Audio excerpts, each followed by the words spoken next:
Scalar और dot product, इसको हम इनर प्रोडक्ट भी कहते हैं।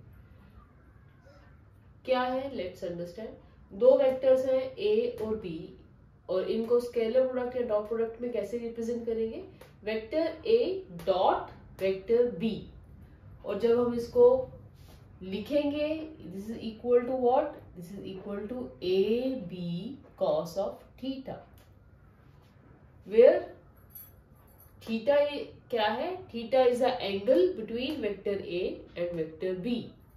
अब आप ये देखिए कि ये जो प्रोडक्ट आया है ए बी कॉस थीटा, इसमें कहीं भी कोई वेक्टर का साइन नहीं है, दैट मीन्स ये क्या आता है, ये खुद एक स्केलर क्वांटिटी ही आती है, इट्स अ स्केलर क्वांटिटी। ठीक है, अब इसको मैं ऐसे भी लिख सकती हूँ a times in bracket b cos of theta. इसका मतलब क्या है, लेट्स अंडरस्टैंड। अब look at this diagram, in this diagram ये वेक्टर a है, o to b, this is vector b and angle is theta between them. इसके अंदर हमने क्या किया है, एक परपेंडिकुलर ड्रॉप किया है b वेक्टर से a वेक्टर पे। ये परपेंडिकुलर क्या आ गया, OP। इस ट्राइंगल में let's find out the value of cos of theta. Cos theta क्या आ जाएगा, बेस ये वाला है OP। अब बेस को समझने का तरीका क्या है कि जब दोनों एंगल्स जिस लाइन पे होते हैं, थीटा भी और 90 डिग्री भी, उसको हम बेस मानते हैं। तो base is OP, cos theta is base upon hypotenuse, और हाइपोटेन्यूज क्या है, B, मैग्नीट्यूड B, बिकॉज हम मैग्नीट्यूड की बात कर रहे हैं, सो विदाउट वेक्टर। तो ये क्या बन गया, इसको हमने क्या लिख दिया, OP is B cos theta. OP basically क्या शो कर रहा है, OP कंपोनेंट है वेक्टर B का in direction of vector A। ठीक है ना, तो that means this A dot B can be written as A times component of vector B, किसमें, in direction of vector A। ठीक है, अब लुक एट दिस सिचुएशन इस ट्राइंगल में। इस ट्राइंगल में हमने क्या किया, इस ट्राइंगल में हमने वेक्टर A से एक परपेंडिकुलर ड्रॉप किया वेक्टर B पर, उसको नेम दे दिया कुछ P डैश। OP डैश क्या आ गया, अब एक परपेंडिकुलर ड्रॉप्ड है वेक्टर A से और वेक्टर B। इस ट्रायंगल में अगर हम cos थीटा निकालेंगे तो क्या आएगा, again cos theta is base. अब बेस क्या हो गया, जिस पर 90 डिग्री और थीटा एंगल है, सो OP dash is the base. So base OP dash upon hypotenuse. Hypotenuse कौन सा होता है, 90 डिग्री से ऑपोजिट होता है हाइपोटेन्यूज, वो ये वाली साइड है, दैट इज वेक्टर A। और वेक्टर A का हम क्या बात कर रहे हैं, मैग्नीट्यूड की बात कर रहे हैं। So no vector sign, be careful about this. So what we get is के OP डैश क्या आ गया, A cos theta. That means ये जो AB cos थीटा प्रोडक्ट है, इसको हम इस तरह से भी लिख सकते हैं कि cos थीटा हम इसके साथ लिख लें times B। Alright, so this can be written like this also. That means इसी डेफिनेशन को हम क्या लिख सकते हैं, A cos थीटा। अब A cos थीटा क्या रिप्रेजेंट कर रहा है, OP डैश। OP डैश क्या है, ये बेसिकली वेक्टर A का कंपोनेंट है इन डायरेक्शन ऑफ वेक्टर B। मतलब जिस भी वेक्टर का कंपोनेंट हमें चाहिए होता है दूसरे वेक्टर की डायरेक्शन में, तो हम क्या करते हैं, उस वेक्टर से परपेंडिकुलर ड्रॉप करते हैं दूसरे वेक्टर पर। तो हमारे पास इस वेक्टर A का कंपोनेंट वेक्टर B की डायरेक्शन में आ जा गया OP dash, that is A cos theta. तो A cos थीटा क्या है, कंपोनेंट है किसका, ऑफ वेक्टर A का in direction of we can say vector B। ठीक है, टाइम्स आ गया B। तो A डॉट B की डेफिनेशन आ गई AB cos theta. Let's revise. और AB cos थीटा क्या आता है, जो प्रोडक्ट आता है डॉट प्रोडक्ट में, वो भी आंसर भी स्केलर क्वांटिटी ही होता है।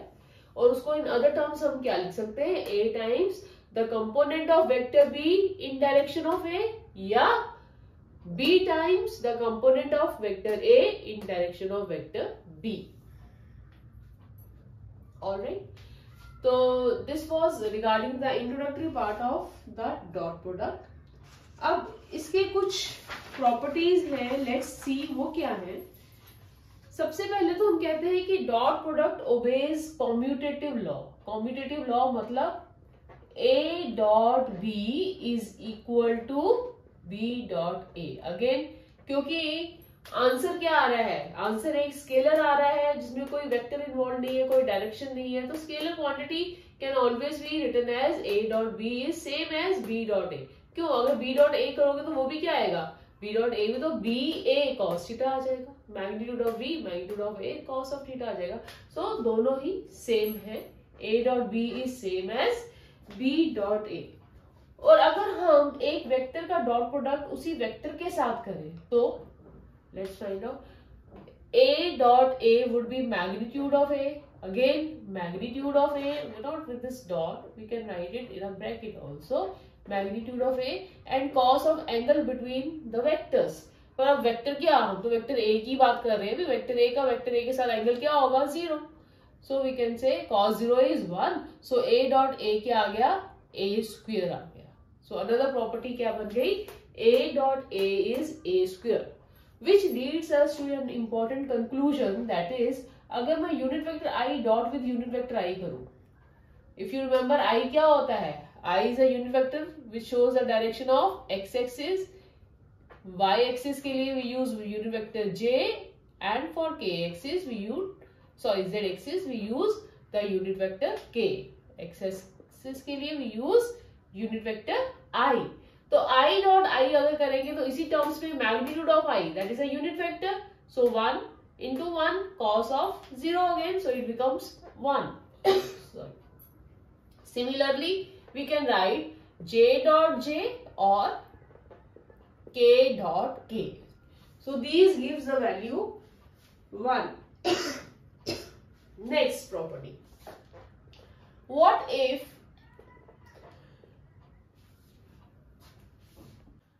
A dot B when the angle theta between the two is 90 degree, then magnitude of A, magnitude of B and cos of 90 degree between them, but cos 90 degree क्या होता है, 0।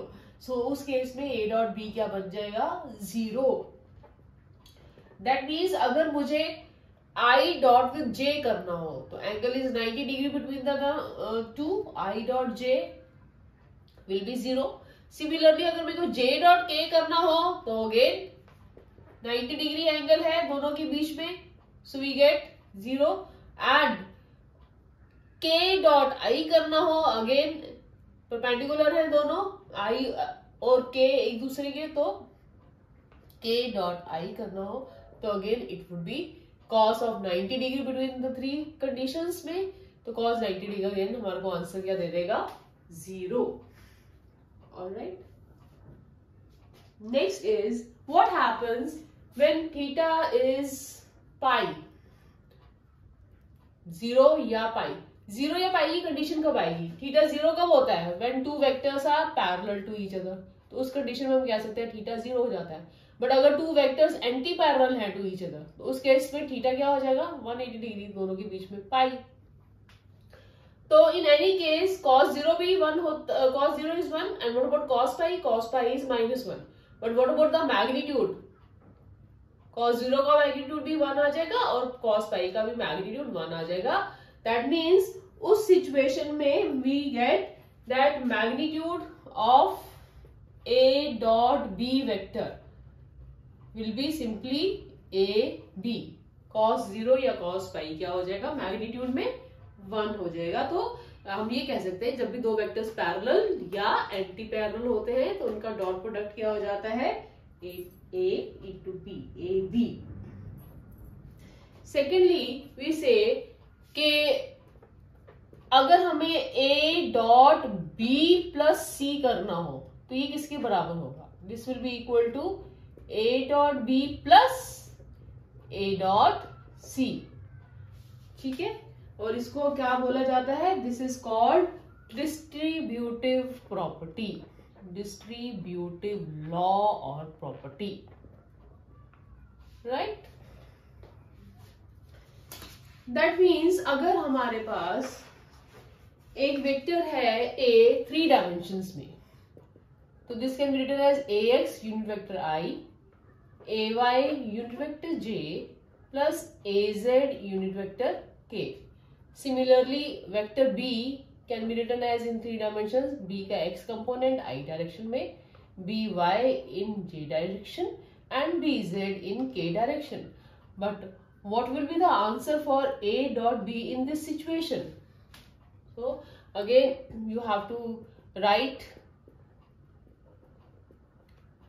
these two vectors dot vector b, shortage of space I'm writing here, bxi byj plus bzk. अब बेटा इसको कैसे evaluate करेंगे? Again axi dot with first component bxi, तो ax bx तो आ जाएगा, but what about i dot i dot i is 1, तो answer will be 1 plus next component axi dot with byj, तो i डॉट j बनेगा और i dot j क्या होता है? 0, तो this will not exist. Then next axi dot with bzk, but again I dot k क्या हो जाएगा? 0 हो जाएगा, so this will not exist. So in a way हम क्या कह रहे हैं कि सिर्फ ax bx एग्जिस्ट कर रहा है, उसी तरह से j dot j वाला कंपोनेंट आएगा, दैट मीन्स ay by, और नेक्स्ट आ जाएगा az bz. So a dot b 3 dimension में बन जाएगा ये. अब प्रैक्टिकली इसके एग्जांपल्स क्या है फॉर्मूला में? जैसे वर्क डन हम कैसे निकालते हैं? F dot S, F is a force, dot product with S that is a displacement, so it is F dot S. Similarly अगर मेरे को पावर निकालनी हो तो पावर कैसे निकालोगे? पावर का फॉर्मूला क्या हो जाता है? Work done upon time taken, so this will B F dot S upon T. ठीक है, so this can be written as F dot, what is this distance? This is displacement vector, not distance. Displacement upon time. Displacement upon time क्या देता है? Velocity. So we can write power formula to be equal to F dot V. पर हमें मालूम है कि work done भी scalar है और पावर भी स्केलर है. ठीक है, ओके.